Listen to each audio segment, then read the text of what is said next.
On va continuer sur une thématique tout aussi captive à la croisée de la neurologie et la pathologie de sommeil, les troubles de comportement en sommeil paradoxal et leur association avec les maladies neurodégénératives.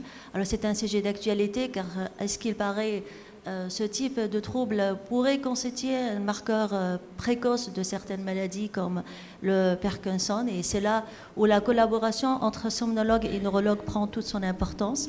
Donc pour nous éclairer sur cette thématique, j'ai le grand plaisir et l'immense privilège d'avoir parmi nous notre ami Dr Stabrak Abdelkafi, qui est neurologue à Tunis et experte aussi en pathologie de sommeil, et une experte mais tout discrète aussi. Hein. Elle ne fait pas beaucoup d'efforts pour se montrer malgré ses compétences. Et Stabrak, aujourd'hui, elle va essayer de nous partager son expérience et les dernières données sur la question. À vous, Stabrak. Merci, Dr Msaad. Je remercie le comité d'organisation de m'avoir invité. C'est un honneur pour moi. Je dois remercier aussi mon maître et ami, Dr Bejbal. Je lui dois une grande partie de cette présentation. J'espère la présenter aussi bien que vous. Et donc, je n'ai pas de conflit d'intérêt à déclarer. Et sans plus tarder, on va se mettre dans le vif du sujet.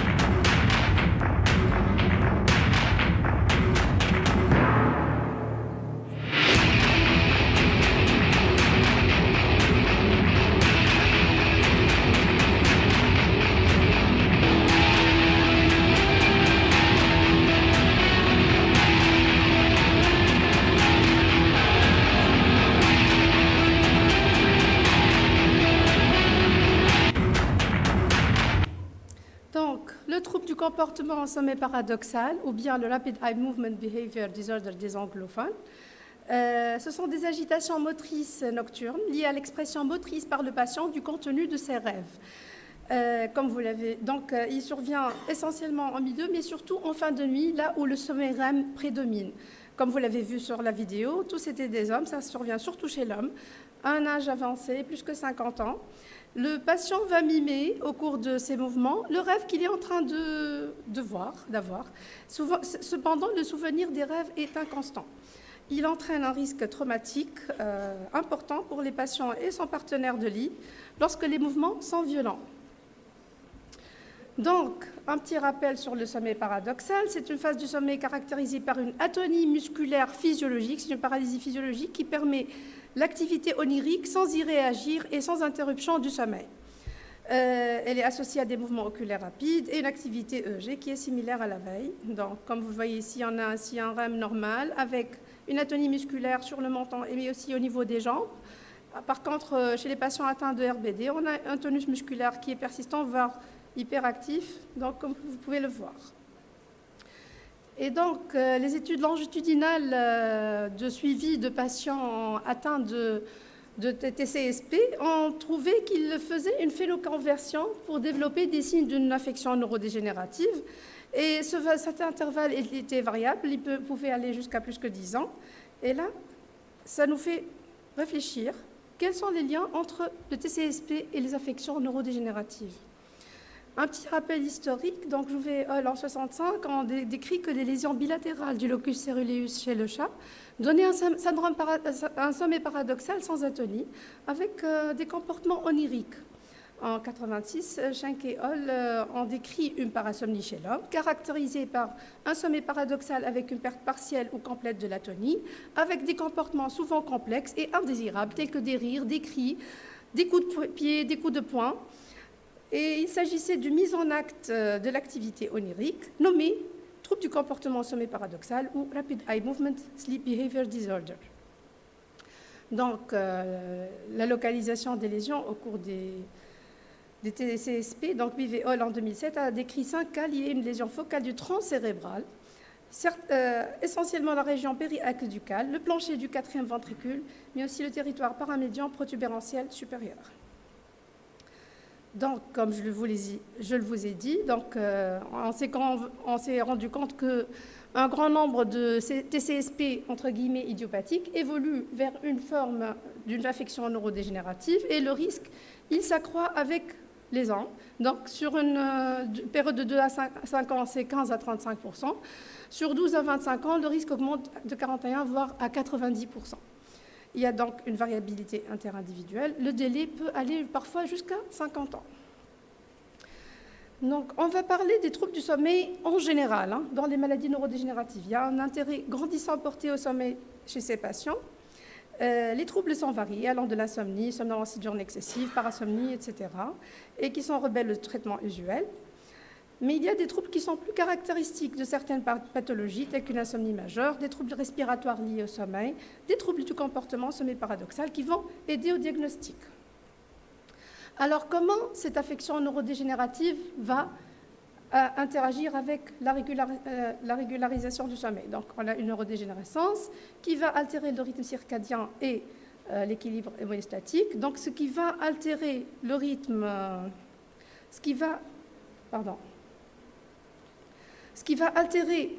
veille-sommeil, mais il n'y a pas que la neurodégénérescence en elle-même, il y a d'autres facteurs tels que les signes moteurs, les troubles neuropsychiatriques associés, les troubles du sommeil primaire préexistants à part les RBD, les dysfonctionnements autonomiques, mais il ne faut pas oublier aussi les médicaments qu'on peut prescrire au cours de ces affections neurodégénératives.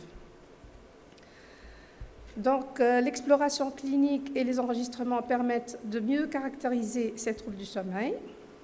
Et donc, on va parler des maladies neurodégénératives.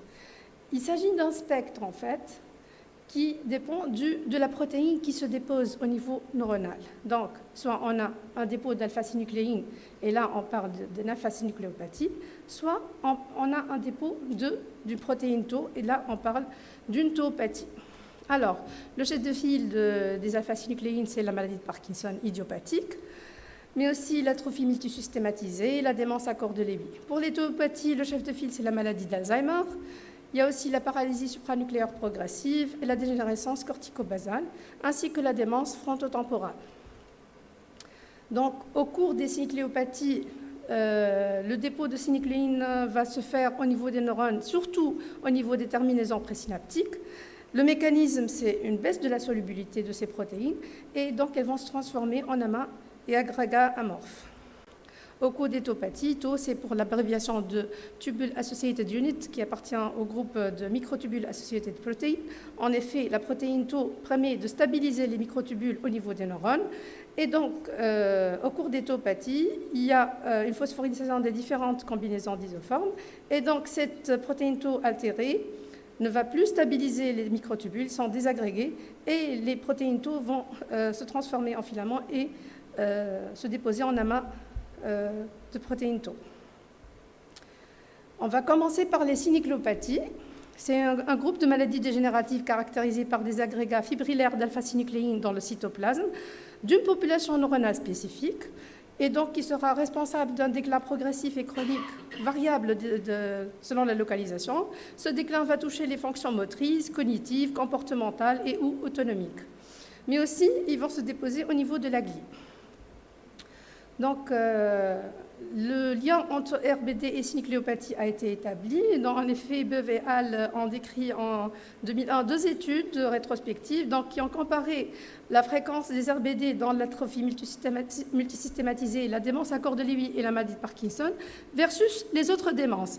Et les fréquences étaient très différentes, donc 64% versus 3%.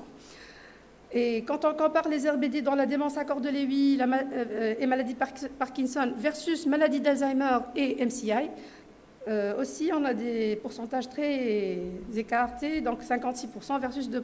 Donc on a conclu que les RBD sont une manifestation de synucléopathie. Donc, quel est le risque de développer une affection neurodégénérative chez les patients atteints de TCSP? Donc, Gagnon et eux a étudié des patients classés TCSP idiopathiques, entre guillemets, donc il les a suivis. Et donc, le risque de maladie neurodégénérative apparu après environ 5 ans. Donc, 26 patients sur 93 ont développé une affection neurodégénérative, 14 maladies de Parkinson, 7 démence à corps de Lévy, 1 AMS et 4 qui avaient au début des critères cliniques de maladie d'Alzheimer, mais quand les diagnostics ont été revus, il s'est avéré que c'était des stades précoces d'une démence à corps de Lévy. Donc, on était encore dans les synucléopathies. Et sur ces 26 patients, 13 avaient des démences. Donc, quand on regarde que le RBD sont un marqueur de synucléopathie, on se pose la question, quelle est la physiopathologie de cette association? Bon, il y a des hypothèses. La première hypothèse, c'était un déficit dopaminergique, et c'était le modèle de la maladie de Parkinson. En effet, au cours de la maladie de Parkinson, il y a une atteinte du locus ceruleus et du noyau subceruleus au stade 2 de Braque, ce qui explique l'apparition précoce des RBD avant les symptômes moteurs. Mais, contre cette hypothèse, c'est que les RBD étaient présents uniquement chez certains patients avec la maladie de Parkinson et ils peuvent apparaître parfois plusieurs années après les signes moteurs. Donc, leur apparition ne semble pas être liée spécifiquement à cette anomalie biochimique. La deuxième hypothèse, c'était lié à la topographie des lésions.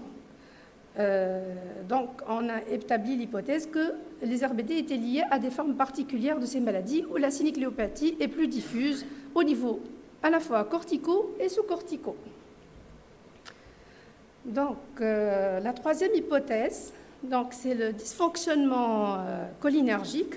En effet, au cours de la maladie de Parkinson, il y a des formes où il y a un dysfonctionnement cholinergique qui va donner un cluster de symptômes, une forme particulière avec un cluster de symptômes. Et parmi ces symptômes, il y a les RBD. Et c'est ce qui nous va permettre de définir le phénotype cholinergique qu'on va détailler plus tard. Il y a une autre hypothèse qui est les perturbations du taux d'orexine au cours des synucléopathies. Et donc, c'est une review qui a revu 17 études. Et quand ils ont pris ensemble les études traitant des RBD et des études traitant les maladies de Parkinson, ils ont trouvé que les taux d'orexine étaient, d'une façon adaptative, élevés au cours des stades précoces de ces maladies. Par contre, au stade tardif, le taux d'orexine était bas. Et on n'a pas trouvé de modification du taux d'orexine chez les patients atteints d'atrophie multisystématisée, ni les contrôles sains. Et bien sûr, la mode, on parle de microbiote, surtout en maladie de Parkinson. Donc, dans cet article, on a trouvé que la distribution d'entérotypes au cours des RBD idiopathiques, maladie de Parkinson avec RBD, et sans RBD, c'était le Rhinococcus dominant. Et pour les sujets contrôle sain, c'était bactérioïde dominant. Cette étude a trouvé que les RBD avaient des modifications de la microbiote qui étaient similaires à la maladie de Parkinson. Donc, alors, les RBD, comme je vous l'ai dit, ça se voit surtout dans une forme particulière de la maladie de Parkinson, qu'on appelle phénotype cholinergique. C'est une forme plus sévère que la forme classique. Le début, il est souvent symétrique, avec plus d'épisodes de freezing, dysautonomie avec essentiellement une hypotension orthostatique. Il y a plus d'hallucinations visuelles, ça touche plus l'homme. C'est un phénotype non trémol, il n'y a pas de tremblement. C'est plutôt une forme akinétorigide qui est sévère. Il y a beaucoup plus de chutes, des troubles de la vision, et le risque de développer une démence dans les 4 ans est de 45% versus 0% pour les patients non RBD. Donc, je vous montre le cas de M. TJ, qui est suivi pour maladie de Parkinson, avec une agitation motrice nocturne, contrastant avec une akinésie diurne manifeste. Son épouse nous dit qu'il ne peut rien faire pendant la journée, elle doit le servir pour tous ses besoins. Mais pendant la nuit, malheureusement, j'ai perdu la vidéo où il y a l'agitation extrême, mais je vous montre celle-là.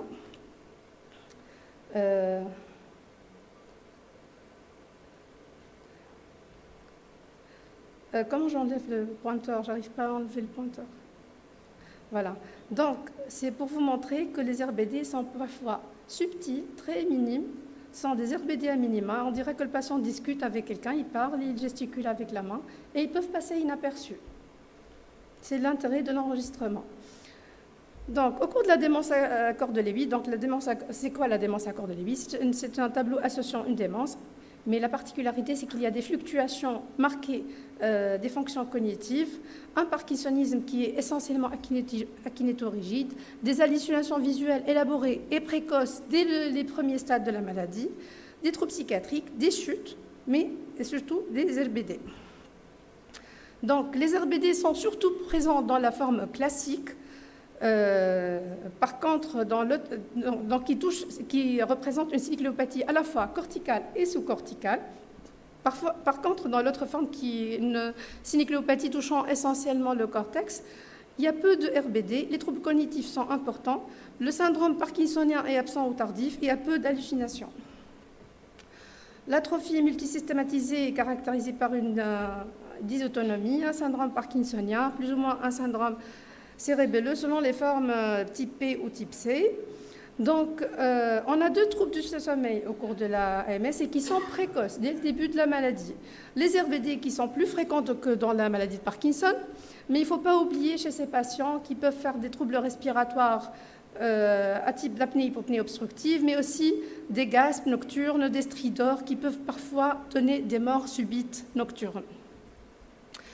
Donc, les études ont montré que chez 80% les RBD étaient présents chez 80% des patients avec AMS et même chez des sujets asymptomatiques. Et plus que 50% des patients AMS vont avoir des RBD avant le début des signes moteurs de la maladie. Je vous présente le cas de Madame Hamel, 60 ans, suivie pour une atrophie multisystématisée. Elle décrit que plusieurs années avant le début de signes moteurs, elle a des troubles du sommeil à type de gesticulation, un mouvement brusque, parfois ample, violent, non stéréotypé. Parfois, elle a un souvenir du rêve où elle se sent menacée, en danger. Et donc, la patiente est en sommeil REM. Vidéo, s'il vous plaît.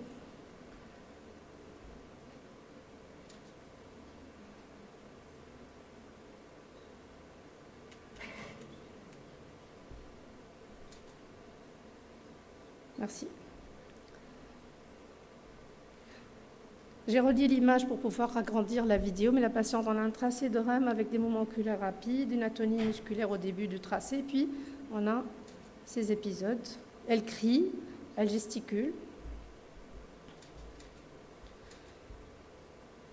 Donc, en passotopathie, elles sont certes moins fréquentes par rapport aux synucléopathies, les RBD au cours de ces affections, mais ils ne sont pas absents.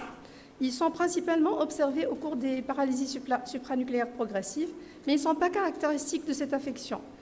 Et les autres troubles du sommeil qui prédominent, c'est surtout l'insomnie au cours des théopathies.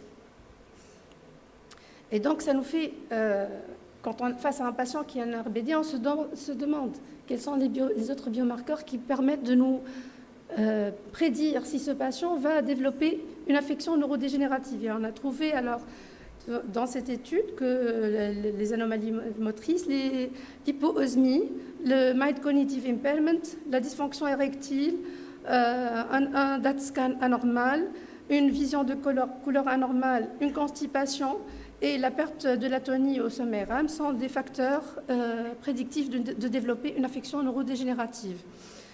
Donc, ceci devrait nous inciter à stratifier ces patients pour éventuels essais thérapeutiques pour la neuroprotection.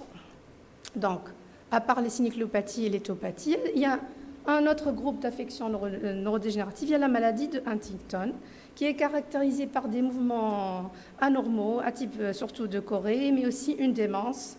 Et donc, le professeur Arnulf a décrit une série de patients avec des troubles du sommeil.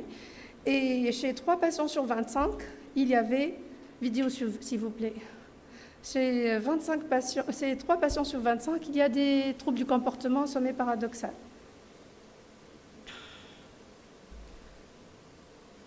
Je vais avancer.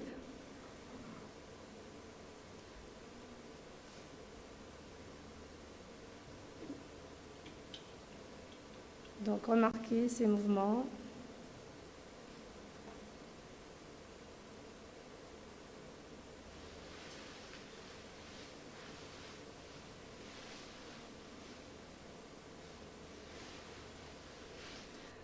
Mais après, on s'est rendu compte que cette agitation nocturne motrice au cours de la maladie de Huntington s'était causée plutôt par une aggravation des mouvements anormaux lors des réveils chez ces patients qui ont déjà des mouvements anormaux au cours de la veille.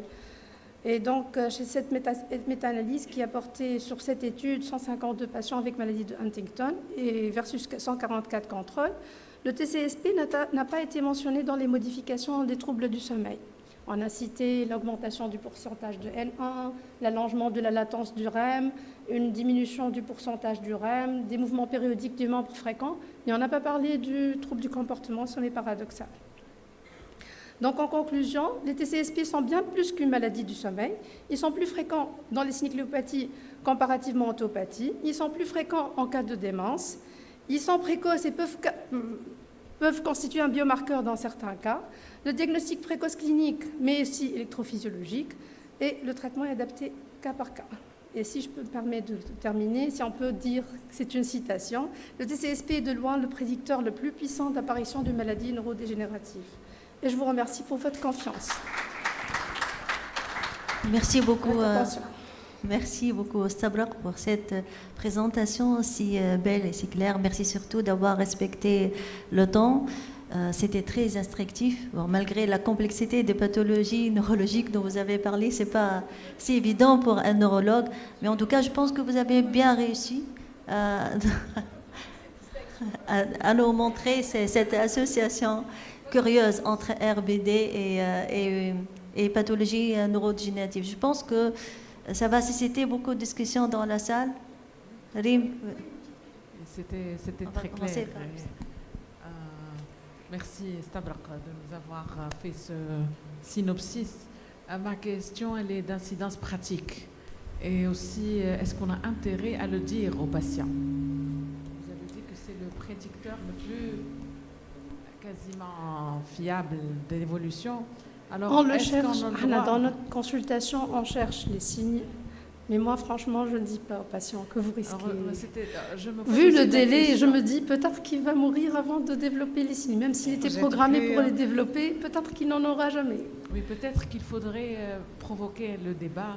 Est-ce qu'on a le droit de le dire et est-ce qu'on a le droit de ne pas le dire? Dans les deux options. En tout cas, c'est trop pour vous de décider toute seule et d'avoir le poids justement de cette position et de l'assumer.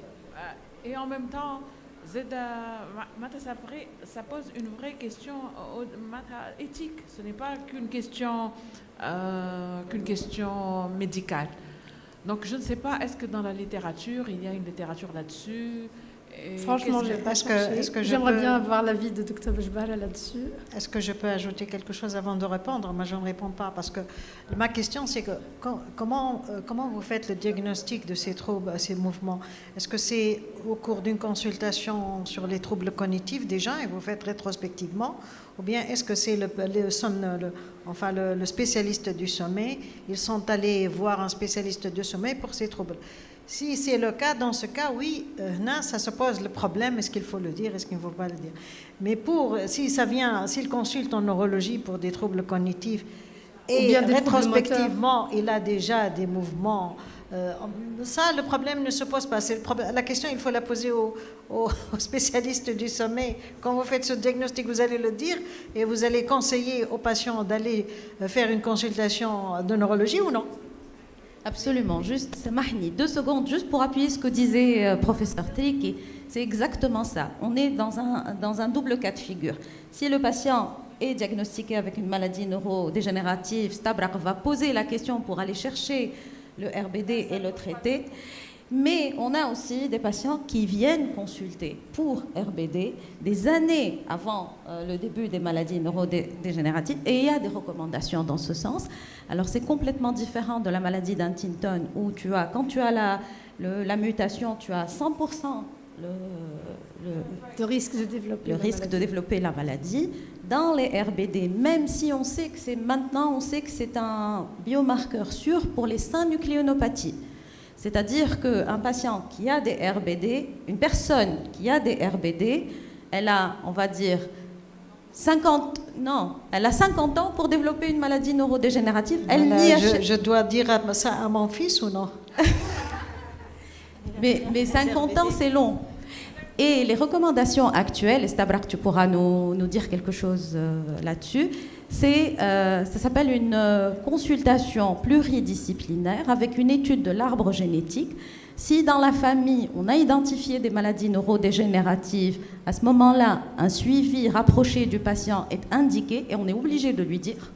S'il n'y a pas d'antécédents familiaux, parce qu'en fait, l'autre ratio hésite en fonction de l'arbre généalogique. Oui.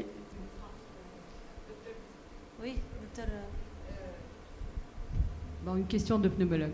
Alors, Stabler, s'il te plaît, est-ce que l'RBD pourrait être un effet indésirable d'un médicament?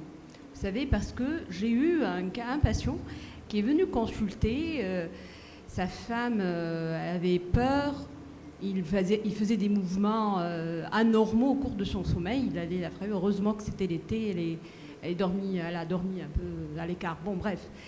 Mais c'était quelqu'un qui recevait des inhibiteurs de la recapture du déroxate depuis un mois. Et il a démarré ses mouvements anormaux au cours de son sommeil. On ne sait pas RBD ou pas, mais est-ce que ça pourrait cadrer avec ça? Puisqu'à l'arrêt, oui, les affections neurodégénératives ne sont pas l'unique. Donc, à part l'idiopathique et la phénoconversion en affections neurodégénératives, il y a d'autres causes, entre autres l'effet iatrogène, c'est connu. Des médicaments pour les aussi. parasomnies en général, et entre autres pour les parasomnies du sommeil REM. D'accord. Oui. Oui. C'est un neurologue. Moi, j'aurais une question aussi. Merci, Dr Abdelkefi, pour la présentation. En fait, j'ai deux questions d'ordre pratique. La première, quand un patient il consulte pour des RBD, quel est notre bilan étiologique justement? Quelles sont les autres causes qu'on doit rechercher? Et la deuxième, pour le traitement symptomatique, parce que ça peut être parfois handicapant. Est-ce que la mélatonine elle a une place? Est-ce que les benzos, chez les patients qui sont d'un certain âge, c'est confusogène, donc est-ce qu'on doit les prescrire ou pas? Et quelles sont les autres alternatives thérapeutiques sur le plan symptomatique? Merci pour votre question. En fait, je n'ai pas abordé le traitement parce que je devais parler surtout du lien, mais en fait, la prise en charge, elle est médicamenteuse et non médicamenteuse. Il faut d'abord sécuriser l'endroit de sommeil du patient, lui demander, si nécessaire, de mettre le matelas directement au sol. Parfois, ces patients font des chutes. Le barreau, je trouve que c'est une bonne solution parce qu'il peut se fracturer, il peut donner des coups de poing sur les barreaux. Faire des lits séparés avec le conjoint pour que le conjoint ne soit pas blessé. Et puis la prise en charge médicamenteuse, la mélatonine, oui, mais à des fortes doses, jusqu'à 3-6 mg. Donc ce n'est pas des petites doses de mélatonine. Pour les benzodiazépines, il faut faire attention, donc avec l'âge, bien sûr, avec les affections sous-jacentes, s'il y en a une démence, on risque de l'aggraver. Il faut chercher s'il n'y a pas un SAS associé qu'on risque d'aggraver. Donc il faut être prudent dans la prescription. Oui, on les donne, mais en prenant des précautions. Et généralement, c'est de faibles doses. Par exemple, le Rivotril, c'est un demi-comprimé le soir. Parfois, il y a même des patients qui ont un quart de comprimé, ça suffit.